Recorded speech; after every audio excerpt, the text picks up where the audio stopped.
Hello second class, how are you all. आज हम पढ़ेंगे पाठ 14 गुरु भक्त। अपनी बुक पेज नंबर 53। आज से लगभग 5000 वर्ष पूर्व हस्तिनापुर के निकट बीलों की एक बस्ती थी। उनका सरदार हिरण्यधेनु था। उनका एक पुत्र था जिसका नाम एकलव्य था। वैसे तो पूरी भील जाति वाण चलाने में निपुण थी, लेकिन एकलव्य को इसका अच्छा अभ्यास हो गया था। उसे बाण विद्या में इतनी कुशलता प्राप्त हो गई थी कि हस्तिनापुर के आसपास उसकी बराबरी करने वाला कोई नहीं रह गया था। एकलव्य सबसे बड़ा धनुर्धर बनना चाहता था, पर उसे कोई सिखाने वाला ना था। उस समय हस्तिनापुर में गुरु द्रोण राजकुमारों को वाण विद्या की शिक्षा दिया करते थे।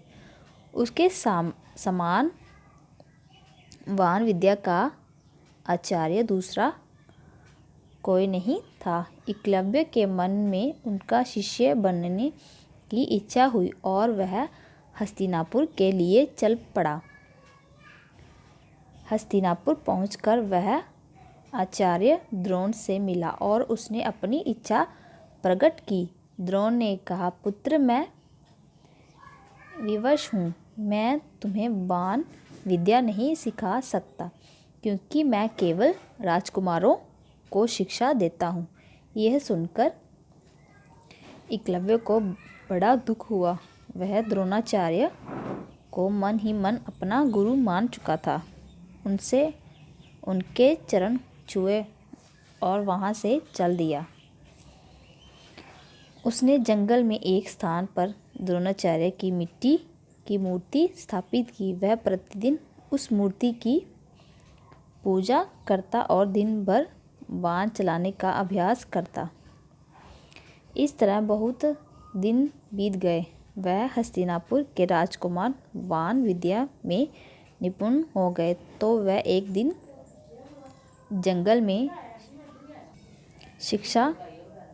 शिकार खेलने गया। जब वह लोग हिरन का पीछा कर रहे थे तो अचानक कहीं से बाणों की वर्षा हुई। जो जहाँ था वहीं रुक गया।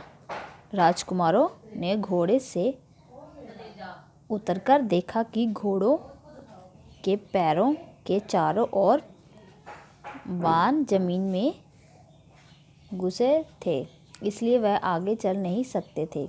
यह देखकर राजकुमार आश्चर्य में पड़ गया। वह सोचने लगे कि इतना बड़ा धनुर्धर कौन हो सकता है। राजकुमार आगे बढ़े तो हाथ में धनुष बाण लिए एकलव्य को देखा। उन्होंने उसे पूछा, तुमने यह विद्या किससे सीखी?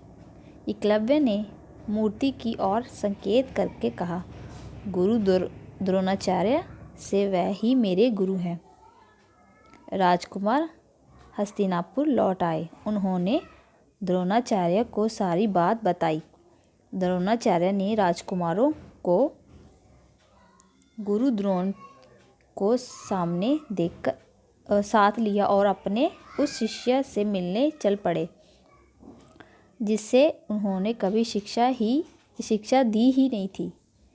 गुरु द्रोण को सामने देखकर एकलव्य श्रद्धा से उनके चरणों में झुक गया और बोला, गुरुदेव, मैं वही एकलव्य हूँ जो आपके पास बाण विद्या सीखने गया था, पर आपका आशीर्वाद मुझे नहीं मिल सका था। मैं आपको गुरु मान चुका था, इसलिए आपकी